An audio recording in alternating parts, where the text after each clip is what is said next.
السلام علیکم پیارے ویورز اور لسنرز، امید ہے آپ سب خیریت سے ہوں گے۔ ناول پسند آ رہا ہو تو پلیز لائک، کامنٹ، شیئر اور سبسکرائب ضرور کیجیے گا، شکریہ۔ شدت یار، قسط نمبر 9۔ عقل کی اندھی ابھی تک سمجھ نہیں آیا، اگر ڈرائیور نہیں آیا اور میں کھڑا ہوں تو اس کا مطلب ہے میں تمہیں لینا آیا ہوں۔ بم تو اب پھوڑا تھا بلاج نے حوریہ کے سر پر، مطلب؟ وہ حیرانی سے اسے دیکھتے ہوئے بولی، اس کا مطلب بھی میں تمہیں سمجھاؤں؟ فضول میں تمہارا باپ اور بھائی تم پر پیسے خرچ کر رہے ہیں، تمہیں تو اتنی صاف بات کا بھی مطلب سمجھ نہیں آ رہا۔ میرے باپ اور بھائی کے پاس جو پیسے ہیں اس کی فکر تم مت کرو، صرف تم اپنے چھوٹے سے دماغ کی فکر کیا کرو جس پر تم ضرورت سے زیادہ زور ڈالتے ہو اور پھر وہ بند ہو جاتا ہے۔ تمہارا دماغ پہلے ہی کسی کام کا نہیں، اوپر سے جب وہ بند ہو جاتا ہے تو پھر تم عجیب و غریب حرکتیں شروع کر دیتے ہو۔ پلیز اس کے آس پاس کی عوام کا خیال کرو بلاج، جو تمہاری بے تکی حرکتیں دیکھ کر ڈر جاتی ہے۔ وہ بلاج پر اپنے لفظوں کے بم پھینکتے ہوئے غصے سے اس سے دور جا رہی تھی۔ ماں نے تمہیں لینے کے لیے بھیجا ہے اور تمہاری ماں سے اجازت بھی لے رکھی ہے، اس لیے تمہارا ڈرائیور نہیں آیا۔ تمہیں لینے کے لیے اس سے زیادہ صفائی نہیں دوں گا۔ وہ گھراتے ہوئے 2 ہی قدموں میں اس کے قریب جا کر آنکھوں سے چشمہ اتار کر اپنی ڈارک گہری براؤن آنکھوں سے گھورتے ہوئے اسے بتا رہا تھا، میں گھر فون کر دیتی ہوں اور ڈرائیور آ جائے گا، تمہارے ساتھ ہرگز نہیں جاؤں گی۔ وہ آنکھیں دکھاتے ہوئے بول کر آگے آگے چل رہی تھی۔ حوریہ، سڑک پر تماشا مت کھڑا کرو، چل کر گاڑی میں بیٹھو۔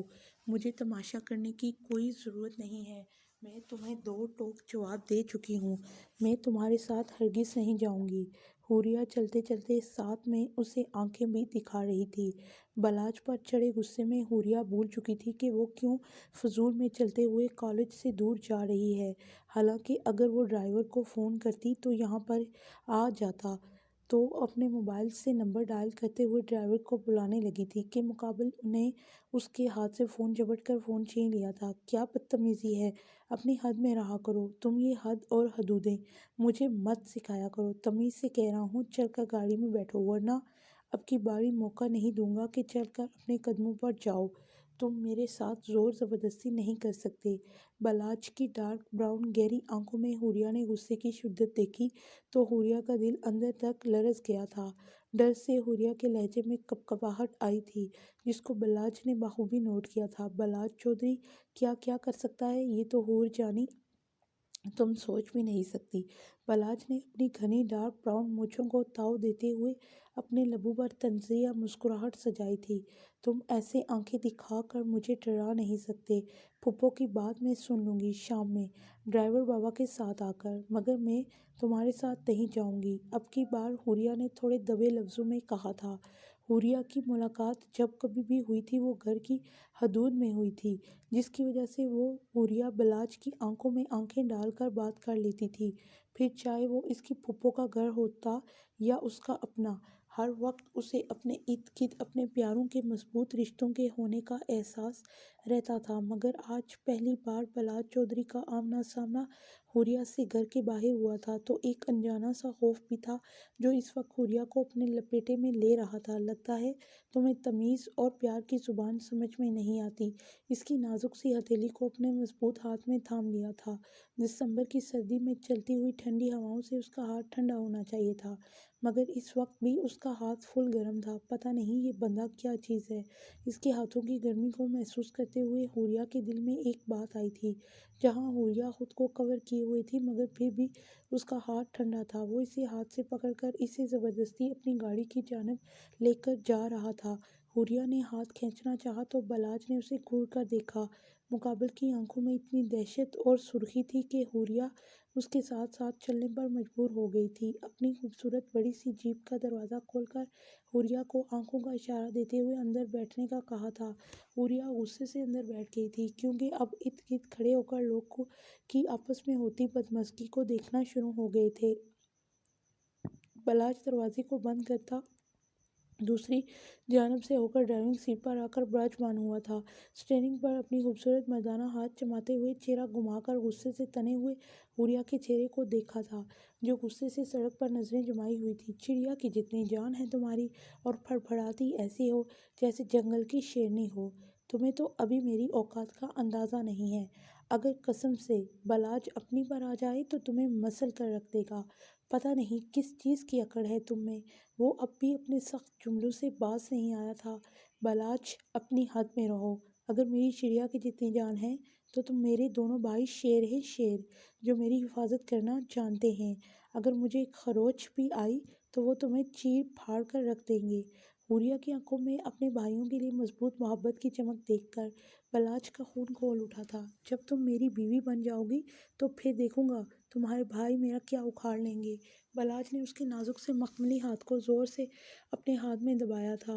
حوریہ کے منہ سے درد سے سسکی نکلی تھی۔ اس کے بھائیوں نے ہمیشہ اسے کانچ کی گڑیا بنا کر رکھا تھا۔ اسے کہاں عادت تھی اس طرح کی سختی کی جس طرح بلاج نے اس کا ہاتھ دبایا تھا۔ تم جنگلی ہو، جنگلی۔ وہ اپنے ہاتھ کو چھڑواتے ہوئے رونے لگی تھی۔ کہاں وہ پہاڑ کی مانند سخت جان کثرت سے جم کرنے والا مضبوط مرد تھا، اور کہاں وہ نازوں سے پلی ہوئی گڑیا جس کی کان جیسی مخملی کلائی کو بے دردی سے ہاتھ میں دبوچے ہوئے اس کے ہاتھ کو اذیت پہنچا رہا تھا۔ بس نکل گئی ساری اکڑ ذرا سی سختی پر۔ اب تمہارا رونا شروع ہو گیا، اور میں کتنا جنگلی ہوں یہ بات حور جانی ابھی تم نے دیکھا نہیں۔ تمہیں بہت جلد اچھی طرح سے خود سے متعارف کرواؤں گا، بس کچھ دن صبر کرو۔ اسے روتا ہوا دیکھ کر بلاج نے اس کی کلائی چھوڑ کر اسٹیئرنگ پر ہاتھ جما لیے تھے۔ اس کے بالوں سے بھرے ہوئے ہاتھ اسٹیئرنگ پر بے حد خوبصورت لگ رہے تھے۔ اس کے ہاتھ میں پہنی ہوئی بلیک کلر کی گھڑی اس کی گوری مضبوط مردانہ کلائی پر جگمگا رہی تھی۔ دشمنِ جہاں خوبصورت تو بے انتہا تھا، مگر شاید اسے خود ہی اپنی خوبصورتی کا اندازہ نہیں تھا۔ بے ترتیب سے حلیے میں وہ بے حد خوبصورت لگ رہا تھا۔ اگر وہ خود کی پہچان کر کے خود کو سجاتا تو پھر کیا قیامت اٹھاتا معصوم لڑکیوں کے دل پر۔ اگر تم جنگلی ہو تو میں بھی تم سے بڑی جنگلی ہوں۔ تم بھی ابھی واقف نہیں ہو مجھ سے، اور شادی کا خیال تم بھی اپنے دل سے نکال دو۔ میں کبھی تم سے شادی نہیں کروں گی، اور جو حرکت تم نے ابھی کی ہے اس کے بعد تو سوچنا بھی مت۔ اپنی کلائی کو دوسرے ہاتھ سے تھامے ہوئے قہر آلود نظروں سے دیکھتے ہوئے بول رہی تھی۔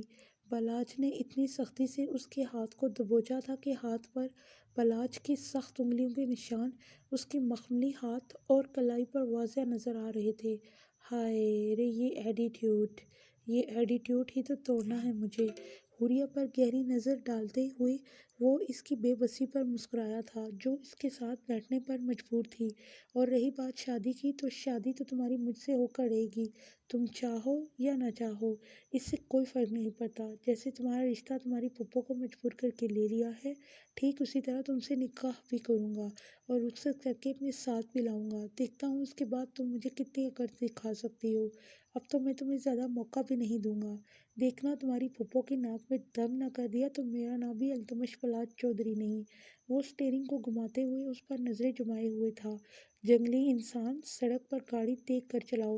تمہیں ہوگا مرنے کا شوق، مجھے مرنے کا کوئی شوق نہیں۔ بے فکر رہو، تمہیں کیسے مرنے دے سکتا ہوں حور جانی۔ تمہیں تو اپنے انداز سے مارا کروں گا، ہر روز ہر پل، تمہاری اکڑ توڑ توڑ کر۔ اگر تمہارا غرور نہ چھین لیا تو میرا نام بھی بلاج چودھری نہیں۔ بلاج، میں تمہارا سر پھوڑ دوں گی۔ تم سمجھتے کیا ہو خود کو؟ تمہیں شرم نہیں آتی پھپھو کے پیار کو ناپاک مقصد کے لیے استعمال کرتے ہوئے؟ تمہیں شرم نہیں آتی اپنی ماں کو اذیت دیتے ہوئے؟ کتنے گھٹیا انسان ہو تم۔ تم نے صحیح کہا، تمہارا نام التمش بلاج چودھری ہے۔ تمہارا نام ہی تمہاری پہچان کے لیے کافی ہے۔ حوریہ نے لفظوں کے لپیٹے میں گہری بات کہی تھی جس کو بلاج نہ سمجھ سکا تھا، کیونکہ اس کی نظروں میں اس کا باپ صحیح تھا۔ بلاج تو آج تک واقف ہی نہیں تھا کہ اس کا باپ کتنا گھٹیا انسان تھا اور اس نے کیا کیا کیا تھا اس کی ماں کے ساتھ۔ مگر حوریہ نے بچپن میں اپنی ماں اور چچی اور صدف پھپھو کے بارے میں باتیں کرتے ہوئے کافی بار سنا تھا، اس لیے اس کو پتہ تھا کہ التمش ایک اچھا انسان نہیں تھا۔ اپنی گندی زبان سے مجھے حور جانی مت کہا کرو۔ یہ گندی زبان، یہ گندے لب بہت جلد تمہیں تمہارے وجود پر سرسراتے ہوئے ملیں گے۔ الفاظ سوچ سمجھ کر بولو۔ بلاج نے آنکھ دباتے ہوئے ایک عورت کی کمزوری کو اجاگر کر کے اس کا مذاق بنایا تھا۔ بلاج، تم گھٹیا تھے، گھٹیا ہو اور گھٹیا ہی رہو گے۔ تمہیں عورت کی عزت کرنی آتی ہی نہیں۔ آنکھوں اور لفظوں کی بے باکی پر حوریہ شرم سے چہرہ گھما کر باہر دیکھنے لگی۔ وہ زوردار قہقہ لگا کر حوریہ کی کمزوری پر ہنسا تھا۔ ہاں، نہیں آتی مجھے عورت کی عزت کرنا، مگر تمہارے قریب آنے کے لیے عزت کی نہیں مردانگی کی ضرورت ہے اور وہ الحمدللہ میں مکمل ہوں۔ بلاج بکواس بند کرو۔ بلاج کی بے باکی پر حوریہ چلائی تھی۔ اس نے شرم اور غصے کی ملی جلی کیفیت سے بلاج کا گریبان پکڑا تھا۔ وہ بھول گئی تھی کہ اگر وہ حوریہ ورک ہے تو وہ بھی بلاج چودھری ہے۔ اس کے سر کے پیچھے ایک ہاتھ رکھے اور دوسرا ہاتھ اسٹیئرنگ پر مضبوطی سے جمائے ہوئے تھا۔ چلتی گاڑی میں حوریہ کی پنکھڑیوں پر لب رکھتے اسے قید کرتے ہوئے گہرا لمس اس کے لبوں پر چھوڑا تو حوریہ گھبرا کر جھٹکے سے پیچھے ہوئی اور جا کر شیشے سے ٹکرائی تھی۔ حوریہ بلاج سے ہر چیز کی امید کر سکتی تھی، مگر اسے یہ اندازہ نہیں تھا کہ بلاج ایسا بھی کچھ کر کے اسے کمزور کر سکتا ہے، جبکہ مقابل بہت اچھے سے جانتا تھا کہ اس لڑکی کی کمزوری صرف اس کی شرم و حیا ہے، اس کے علاوہ اسے زیر کرنا ناممکن ہے۔ بڑی رسیدی ہو یار، آنکھوں کو ٹیز کرتے ہوئے بلاج نے اس کے پنک ہونٹوں کو پوائنٹ کرنے کے لیے ہاتھ آگے بڑھایا تھا۔ اس نے ہاتھ جھٹک کر پیچھے کر دیا تھا۔ وہ کچھ بول نہیں پائی تھی۔ شرم سے حوریہ کا چہرہ لال سرخ ہو گیا تھا۔ اب نہیں کہوں گے کہ میں جا کر اپنے بھائیوں کو بتاؤں گی، پھر دیکھنا وہ تمہارے ٹکڑے کریں گے وغیرہ وغیرہ۔ وہ اس کی خاموشی پر تنقید کر رہا تھا۔ ویسے تم اپنے بھائیوں کو بتاؤ گی کیا کہ بلاج نے مجھے ہاٹ کس دی ہے؟ سننے میں کتنا اچھا لگ رہا ہے۔ حور جانی، تم کچھ تو بولو۔ تم میری ایک چھوٹی سی کس سے اتنا شرما گئی ہو؟ ابھی تو بہت سے امتحان باقی ہیں۔ حوریہ نے آج تک جھگڑے کی ہر جنگ جیتی تھی، پھر چاہے وہ مقابل بلاج چودھری ہوتا یا کوئی اور، مگر ایسی سچویشن حوریہ نے زندگی میں پہلی بار فیس کی تھی۔ پہلی بار اس کی پنکھڑیوں سے کسی مرد کے لب ٹکرائے تھے۔ پہلی بار اس نے شرم و حیا کو محسوس کیا تھا۔ اس کے دل کی دھڑکنوں کی سپیڈ تیز تھی اور جسم کپکپا رہا تھا۔ وہ کچھ بھی بولنے کی حالت میں نہیں تھی، جبکہ بلاج اب تو خاموش ہو گیا تھا، مگر اس کی نظریں بار بار حوریہ پر جا رہی تھی، پیار سے نہیں۔ وہ اس کی بے بسی سے لطف اندوز ہو رہا تھا۔ یہی تو وہ کرنا چاہتا تھا۔ حوریہ کی اکڑ ہمیشہ اس کی آنکھوں میں کھٹکتی تھی۔ اس کے بھائیوں کی اکڑ کو توڑنے کے لیے حوریہ کی اکڑ توڑنا ضروری تھی۔ باقی کا راستہ خاموشی سے کٹا۔ حوریہ باہر مرر سے دیکھتے ہوئے جا رہی تھی، جبکہ بلاج کی نظریں بار بار حوریہ پر اٹھ رہی تھی۔ وہ خود پر خوش تھا۔ گاڑی بلاج کے گھر کے اندر داخل ہوئی تھی۔ گاڑی رکنے کی دیر تھی۔ حوریہ تیزی سے گاڑی سے اتری تھی اور بھاگتی ہوئی پھپھو کے روم میں گئی تھی۔ سامنے ہی پھپھو الماری سے کچھ نکال رہی تھی۔ حوریہ بھاگ کر پھپھو کے سینے سے لگی تھی۔ حوریہ کی آنکھوں میں آنسو تھے۔ آج پہلی بار حوریہ نے لڑکی ہونے پر خود کو کمزور محسوس کیا تھا۔ کیا ہوا حوریہ، میرا بچہ، کیوں رو رہی ہو؟ صدف نے پیار سے اسے اپنے سینے سے لگائے ہوئے پوچھا تھا۔ اس کی پھپھو تڑپ ہی گئی تھی حوریہ کی آنکھوں میں آنسو دیکھ کر۔ بلاج، کیا کہا ہے تم نے حوریہ سے؟ کیوں رو رہی ہے یہ؟ بلاج چودھری کو دیکھ کر اس کی ماں نے سرد لہجے میں پوچھا تھا، جو دونوں ہاتھ کمر پر باندھے ہوئے ابھی ابھی کمرے میں داخل ہوا تھا۔ اس کی آنکھوں میں چمک تھی حوریہ کو پہلی بار شکست دینے کی۔ اس کا دل خوشی سے بھنگڑے ڈال رہا تھا، حوریہ کو پہلی بار خود کے سامنے خاموش دیکھ کر۔ اس کا دل خوشیوں کے گیت گا رہا تھا حوریہ کو روتے ہوئے دیکھ کر۔ جو لڑکی اس کے سامنے آنکھیں نیچی کرنے کو تیار نہیں تھی، آج وہ اس کے سامنے نظر نہیں ملا سکی تھی۔ وہ پورا راستہ باہر دیکھتی ہوئی آئی تھی۔ یہ بلاج چودھری کی حوریہ سے پہلی جیت تھی۔ میں نے تو کچھ نہیں کہا، آپ کے سامنے کھڑی ہے، آپ پوچھ سکتی ہیں اگر میں نے کچھ کہا ہو تو۔ مقابل اچھی طرح سے جانتا تھا کہ حوریہ اپنے ساتھ ہوئی واردات کو کسی کے ساتھ شیئر نہیں کرے گی، آخر جتنا مرضی اینٹ اور کتے کا بیر ہو۔ مگر ایک بات تو تھی کہ بچپن سے ہی بلاج حوریہ کو جانتا تھا، کزن تھی وہ اس کی، اور وہ جانتا تھا کہ حوریہ اپنے ساتھ ہوئی اس بات کو کبھی کسی کو نہیں بتائے گی۔ حوریہ، میرا بچہ، بتاؤ اس نے کیا کہا ہے؟ کچھ نہیں، حوریہ نے نفی میں سر ہلاتے ہوئے کہا۔ اب بلاج نے جو حرکت کی تھی، حوریہ اسے لفظوں میں کیسے بیان کرتی؟ آپ مجھے گھر بھیج دیں۔ حوریہ گھر جانے کو بے تاب تھی۔ یہ تو بلاج کی ماں جانتی تھی کہ بلاج نے کچھ تو ایسا کہا ہے جو حوریہ جیسی مضبوط لڑکی کو رونے پر مجبور کر دیا ہے، مگر کیا کہا ہے یہ اندازہ تک نہیں تھا انہیں۔ میں اپنی بیٹی کو خود تھوڑی دیر تک چھوڑ آؤں گی۔ میں نے اس لیے بلایا ہے تمہیں کہ میں کچھ دیر اپنی بیٹی کے ساتھ رہ سکوں۔ کیا میری بیٹی اپنی پھپھو کے ساتھ نہیں رہنا چاہتی کچھ دیر؟ ان کی آواز میں اتنی اپنائیت اور محبت تھی کہ حوریہ انکار نہیں کر سکی تھی۔ کچھ دیر بعد زمل بھی روم میں آ گئی تھی۔ بلاج حوریہ کی بے بسی سے لطف اندوز ہو کر کچھ دیر روم میں بیٹھ کر وہاں سے اب جا چکا تھا۔ وہ جانتا تھا کہ حوریہ کچھ نہیں بتائے گی۔ اسے یقین تھا کہ حوریہ اپنی کمزوری کسی کو نہیں بتا سکتی اور اس کی پھپھو کی محبت اسے یہاں سے جانے نہیں دے گی، اس لیے وہ مطمئن سا ہو کر اپنے روم میں چلا گیا تھا۔ زمل اور اس کی پھپھو اس کے پاس بیٹھی ہوئی تھی اور اسے بہت ساری شاپنگ دکھا رہی تھی جو وہ اس کے لیے کر کے لائی تھی۔ جو حوریہ الگ سی کشمکش میں تھی، جہاں اس کی پھپھو اور زمل اس سے بے انتہا محبت کرتی تھی۔ وہ دونوں اس کو اس گھر کی بہو بنانے کے لیے بےتاب تھی، کتنے پیار سے اس کو سب چیزیں دکھا رہی تھی۔ وہ ان کو کیسے بتاتی کہ وہ تو بلاج کے ساتھ چند سیکنڈ نہیں گزار سکتی، پوری زندگی کیسے گزارے گی؟ ایک عجیب سی سچویشن میں تھی۔ حوریہ بظاہر تو لبوں سے مسکرا رہی تھی، مگر دل میں اس رشتے سے انکار کرنے کا جذبہ زور پکڑے ہوئے تھا۔ وجدان بھائی، مجھے آپ سے بات کرنی ہے۔ وجدان اپنے روم میں بیٹھا ہوا اپنے اسٹڈی ٹیبل پر لیپ ٹاپ رکھے ہوئے اپنا کام کر رہا تھا جب حوریہ طوفان کی طرح اس کے روم میں داخل ہوئی تھی۔ اپنے گھومنے والی کرسی کو موڑتے ہوئے وجدان نے اپنا رخ حوریہ کی جانب کیا تھا۔ میرا بیٹا یہ آندھی طوفان کیوں بنا ہوا ہے؟ وہ مسکراتے ہوئے اپنی جگہ سے اٹھ کر حوریہ کے مقابل جا کر کھڑا ہوا تھا، جو غصے سے کمرے کے بیچ میں آ کر کھڑی ہو گئی تھی۔ وجدان بھائی، آپ نے کیا سوچ کر میرا رشتہ اس اکڑو، بد دماغ، کم عقل انسان سے طے کیا ہے؟ بھائیوں کی محبت کے مان سے بھری ہوئی حوریہ نے دل کھول کر بلاج کی برائی کی تھی۔ ریلیکس ریلیکس، پہلے آرام سے بیٹھو پھر بات کرتے ہیں۔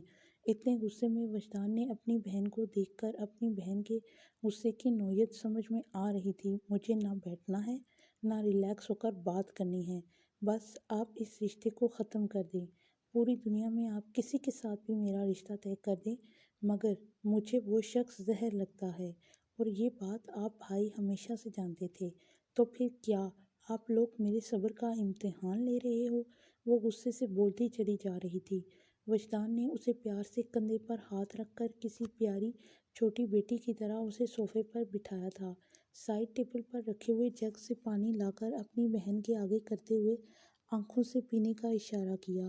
حوریہ نے لال سرخ ہوتی ہوئی آنکھوں سے اپنے بھائی وجدان کی جانب دیکھا تھا۔ وہ کیسے بتاتی کہ آج اس شخص نے کیا حرکت کی ہے؟ ایسا نہیں تھا کہ اسے اپنے بھائیوں پر یقین نہیں تھا، وہ جانتی تھی کہ اگر وہ بتا دے گی تو وہ اس کے ٹکڑے کرنے سے بھی پیچھے نہیں ہٹیں گے، مگر یہ بھی جانتی تھی کہ بھائیوں کے مقابلے میں جو شخص ہے وہ بھی طاقت میں ان سے کم نہیں، اس لیے وہ اس دشمنی کو نہیں بڑھانا چاہتی تھی۔ پہلے ہی جانتی تھی کہ بلاج اور اس کے بھائیوں کی بچپن سے ہی آپس میں نہیں بنتی، اور اس دشمنی کو مزید بڑھا کر وہ اپنی پھپھو کی دل آزاری نہیں کرنا چاہتی تھی۔ حوریہ بیٹا، پہلے پانی پیو، اس کے بعد میں اپنے بچے کی آرام سے بیٹھ کر بات سنوں گا۔ حوریہ نے پانی کا گلاس لبوں سے لگا کر چند گھونٹ پیے تھے اور پھر اپنے بھائی کے ہاتھ میں واپس تھما دیا تھا، جس سے چودھری وجدان ورک سے، اس کی شاندار پرسنالٹی سے، اس کے رعبدار انداز اور آواز سے لوگ ڈرتے اور دبتے تھے، وہیں اس کی لاڈلی بہن اس کے ہاتھ میں پانی کا گلاس تھما چکی تھی تاکہ وہ اسے واپس رکھ کر آئے، اور وہ رکھنے بھی گیا، کیونکہ وہ اپنی بہن کے لیے اس کی محبت اتنی زیادہ تھی کہ وہ اپنی بہن کا نوکر بھی بن سکتا تھا۔ بھائی، اب پوچھیں میں کیا چاہتی ہوں؟ وجدان خاموشی سے اس کے پاس ٹانگ پر ٹانگ رکھ کر بیٹھ گیا تھا۔ وہ چاہتی تھی کہ وہ اس سے سوال کرے۔ جی بتائیے، کیا حکم ہے میرے لیے؟ وہ ماحول کو لائٹ کرنے کے لیے ہلکا سا مسکرایا تھا۔ بھائی، آپ کیسے ہنس سکتے ہیں؟ مجھے غصہ آ رہا ہے۔ وہ معصوم سا چہرہ بنائے ہوئے ناراض ہو گئی تھی۔ میرا بیٹا، میں ہنس نہیں رہا، بس میرے لبوں سے غلطی سے ہی گستاخی ہو گئی، آئندہ نہیں ہوگی۔ بتاؤ میرا بیٹا کیا چاہتا ہے؟ وہ اپنے ہونٹوں پہ انگلی رکھ کر دوبارہ نہ ہنسنے کا وعدہ کر رہا تھا۔ بھائی، آپ بلاج سے میرا رشتہ ختم کروائیں۔ کیسے کروانا ہے مجھے نہیں پتا، وہ دو ٹوک بولی تھی۔ حوریہ بیٹا، مجھے بھی بلاج تمہارے لیے پسند نہیں ہے، میں نے اس بابا سے بات کی تھی، مگر حوریہ یہ بابا کا فیصلہ ہے، وہ اپنی بہن کو روتے ہوئے نہیں دیکھ سکتے۔ تو بھائی، کیا آپ اپنی بہن سے پیار نہیں کرتے؟ آپ مجھے روتا ہوا دیکھ سکتے ہیں؟ وہ غصے بھری نظروں سے دیکھتے ہوئے رو دی تھی۔ میرا بچہ، ایسی بات نہیں ہے، میں بھی آپ سے بہت پیار کرتا ہوں، مگر حوریہ بیٹا، آپ پر ہم سے کہیں زیادہ بابا اور امی کا حق ہے، وہ ہمارے والدین ہیں۔ میں نے کوشش کی تھی، مگر بابا نے سختی سے اپنا فیصلہ سنا دیا۔ اور حوریہ، تم جانتی ہو ہمارے ماں باپ نے جس طرح کی پرورش کی ہے، اور ہم ان کے حکم کی خلاف ورزی نہیں کر سکتے۔ اور صدف، وہ بھی بہت زیادہ رو رہی تھی۔ اب بتاؤ بیٹا، ہم ایسی سچویشن میں کیا کروں؟ اور صدف پھپھو کی آنکھوں میں ہم میں سے کوئی بھی ایک آنسو بھی نہیں دیکھ سکتا۔ اور بلاج نے شرط رکھی تھی، اگر اس کے لیے ہم تمہارا رشتہ نہیں دیں گے تو وہ پھپھو کو اس حویلی میں قدم بھی نہیں رکھنے دے گا، اور نہ کبھی خود اس حویلی میں قدم رکھے گا۔ اس گھٹیا شخص سے اور امید بھی کیا کی جا سکتی ہے؟ خود حویلی میں قدم نہیں رکھنا تو بھاڑ میں جائے، ہم کون سا اس کی راہوں میں پلکیں بچھا کر بیٹھے ہوئے ہیں؟ مگر پھپھو کو اذیت میں دیکھ کر پتہ نہیں اس شخص کو کیا سکون ملتا ہے۔ وہ غصے سے چنگاریاں چھوڑ رہی تھی۔ وہ پھپھو کو اسی لیے تکلیف دیتا ہے، جانتا ہے کہ وہ ہماری کمزوری ہیں، ہم ان سے بہت محبت کرتے ہیں۔ وجدان نے بہت تحمل سے جواب دیا، مگر بھائی، میں اس کے ساتھ گزارا نہیں کر سکتی۔ 10 منٹ میں وہ شخص میرا دماغ اتنا پکا دیتا ہے کہ میرا دل چاہتا ہے میں اسے فائر مار دوں۔ پوری زندگی میں نہیں رہ سکتی اس کے ساتھ۔ آپ ایک بار پھر بابا سے بات کریں۔ حوریہ، بابا سے بات دوبارہ نہیں ہو سکتی۔ بابا بہت زیادہ ناراض ہو گئے تھے اس دن بھی میرے ساتھ۔ ان کو لگتا ہے کہ میں اتنا بڑا ہو گیا ہوں کہ میں ان کے فیصلوں کی عزت نہیں کرتا۔ بیٹا، تھوڑا کمپرومائز آپ کرنا، اور تھوڑا شاید وہ بیوقوف اکڑو انسان بھی کر لے، تو اس میں ہی سب کی بہتری ہے۔ بھائی، مجھے آپ سے یہ امید نہیں تھی۔ حوریہ ناراض ہو کر جھٹکے سے اپنی جگہ سے اٹھ کر چلی گئی تھی۔ وجدان آوازیں دیتا رہ گیا، مگر وہ نہیں پلٹی۔ وہ جانتا تھا کہ یہ جواب اس کو بہت چبھا ہے۔ اسے اپنے بھائی سے ایسی امید نہیں تھی۔ وہ جانتی تھی کہ کوئی اس کا ساتھ ہو نہ ہو، اس کا بھائی وجدان اس کے ساتھ ہوگا، مگر یہ اس کی سوچ کے برعکس ہوا تھا۔ تکلیف تو ہونی تھی، مگر وجدان بیچارہ کیسے بتاتا؟ اس نے کتنی کوشش کی ہے اس دن کے بعد، کتنی بار اپنے بابا سے بات کی ہے، مگر ہر بار رزلٹ زیرو ہی آیا ہے۔ آج پہلی بار ایسا ہوا تھا کہ حوریہ اپنے بھائی سے کچھ کہنے آئی تھی اور وجدان نے انکار کیا۔ حوریہ زندگی میں پہلی بار وجدان کے پاس روتے ہوئے آئی تھی، اور روتے ہی واپس گئی تھی۔ یہ بات چودھری وجدان ورک کے لیے بھی آسان نہیں تھی۔ اس کے دل میں درد کی ایک ٹھیس سی اٹھی تھی، یہ سوچ کر کہ آج وہ اپنی بہن کی نظروں میں گرا ہے، آج اس کی بہن کا مان ٹوٹا ہے، آج دو لوگوں کے مان کسی ایک کے مان کو چننا لازمی ہو گیا تھا۔ ایک طرف اس کے بابا تھے اور دوسری طرف حوریہ۔ تو بابا کا مان بچا لیا گیا تھا اور حوریہ کا مان توڑ دیا گیا تھا۔ وجدان اس وقت بہت تکلیف کے دور سے گزرتے ہوئے بیٹھا تھا۔ حوریہ، میرا بچہ رو رہا ہے، کیا ہوا ہے؟ اذلان، جو سیڑھیوں سے نیچے بھاگتا ہوا اتر کر کچن کی جانب جا رہا تھا، اس کا کچھ کھانے کا موڈ ہو رہا تھا۔ اذلان بھوک کا بہت کچا تھا، اسے جب بھوک لگتی تھی تو اسے فوراً اپنی ماں کے ہاتھ کا مزیدار سا کچھ چٹپٹا چاہیے ہوتا تھا۔ تیزی سے کچن کی جانب جاتے ہوئے اذلان کی نظر باہر ٹی وی لاؤنج میں رکھے ہوئے صوفوں پر پڑی، جہاں گھٹنوں میں سر دیے ہوئے بیٹھی حوریہ سسکیوں سے رو رہی تھی۔ اذلان کا تو دل جیسے تڑپ کر باہر آ گیا تھا۔ اس کا دل تو اپنی پیاری بہن، جس کی آنکھوں میں وہ ایک آنسو برداشت نہیں کر سکتا تھا، وہ اونچی آواز میں ہچکیوں کے ساتھ رو رہی تھی۔ اسے ایک سیکنڈ نہیں لگا تھا یہ جاننے میں کہ وہ حوریہ ہی تھی، حالانکہ لائٹ کافی منظم تھی، شاید اسے جان بوجھ کر بڑی لائٹیں آف کر رکھی تھی۔ وہ حوریہ کے پاس ہی جا کر بیٹھ گیا۔ حوریہ نے رو رو کر اپنا چہرہ آنسوں سے بھگو رکھا تھا۔ حوریہ، میرا پیارا بیٹا کیوں رو رہا ہے؟ وہ حوریہ کے کندھے پر ہاتھ رکھتے ہوئے اپنے ساتھ لگا کر بیٹھ گیا۔ اذلان کا چہرہ دیکھنے لائق تھا۔